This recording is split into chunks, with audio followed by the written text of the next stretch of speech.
За өнөөдрийн өгүүлгийн маань нэр нь байрны эмээ. За бүгдээрээ сонсъё.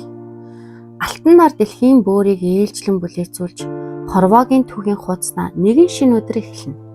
Аавын сургаалаар цайны дээжээ наран ээж эцэг тэнгэртээ өргөхөөр тагтан дээр гарна.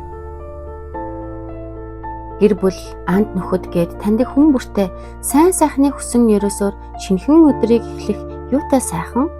Гэвч энэ л өдрийн ирч хүчийг нүдний үзүүрт торох бүүдгэр хар дүрс манант амьдралын бараан зураглал хийсгээд хашчих шиг л боллоо. Зоригтой хүмүүсийн амьдралын жим хөвөрсөөрл, ажилчид, сурагчид, сайд дарга гээд бүгд л өөрийн зорилгоор замчлуулан алхана. Гэтэл харин тэд л амьдралын далайд живж, хөвж, хаягдж үлджээ. Тийм ээ, тэд гэдэг маань манай байрны архичид.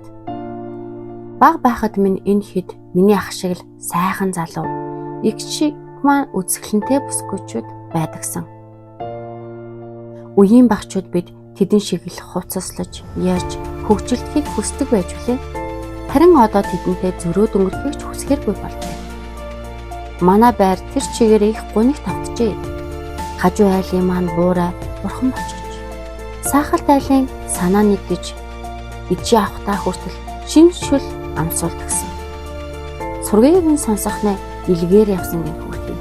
Аргач үгүй дээ. Архинс толгоогоо мэдүүлсэн үрээсээ болж зовж, тарчилж, уйлж авсан буурай юм чинь.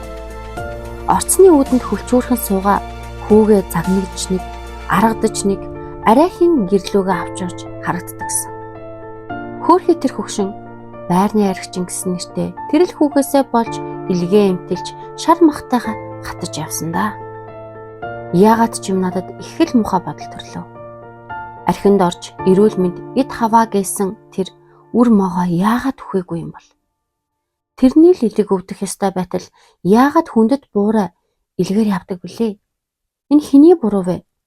Эцэг ихээ нас ааран зовоож үрээ гэсэн илгэн халуун сэтгэл дээрэн дэвссэн үр могооны л буруу. Тэр буурай эдэний дээж нэртэй галзуу чоны шүлсийг ууж яваагүй. Илэг зүрхнээсээ ганц үрээ хайрлаж явсан. Гэтэл яагаад?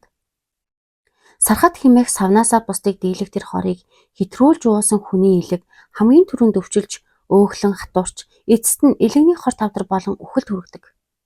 Гэвч энэ бол өөрийн хийсэн үеийн үр. Харин таны энэ архиталтаас болж эргэн тойрны дотны хүмүүстэй нь хичнээн их сэтгэл зовлон амсаж, хідэн хүн ийм завираас болж илэгний эмгэгтэй болж байгааг сайн санаарай. Та өөрийгөө бус хамгаас хайртай хүмүүсээ өөрийн гараар бурхан болгож байгаагаа ухаараарай. Таны төлөө зүрхэн цохилох хүн бүрийн илэг өвчилж мүтгэн таныг үрд орхон одохгүй. Үүнийг бичин суугаа сурагч миний илэг шимширч байна. Илгээ харилцгаая. За зохиомжлогын уралдааны 2 дугаар байрны шагналт Б буян хишиг буян тухай зохицуулбар сургуулийн 9-р ангийн хүүхэд бичсэн байна. Үнэхээр манай залуу хооч үеийнхэн үнэхээр мундаг сэтгэсэн байна. Ингээд буян шигтэй маш их баярлалаа. Дараагийн өгүүлбэрээр уулзцай дүр баяртай.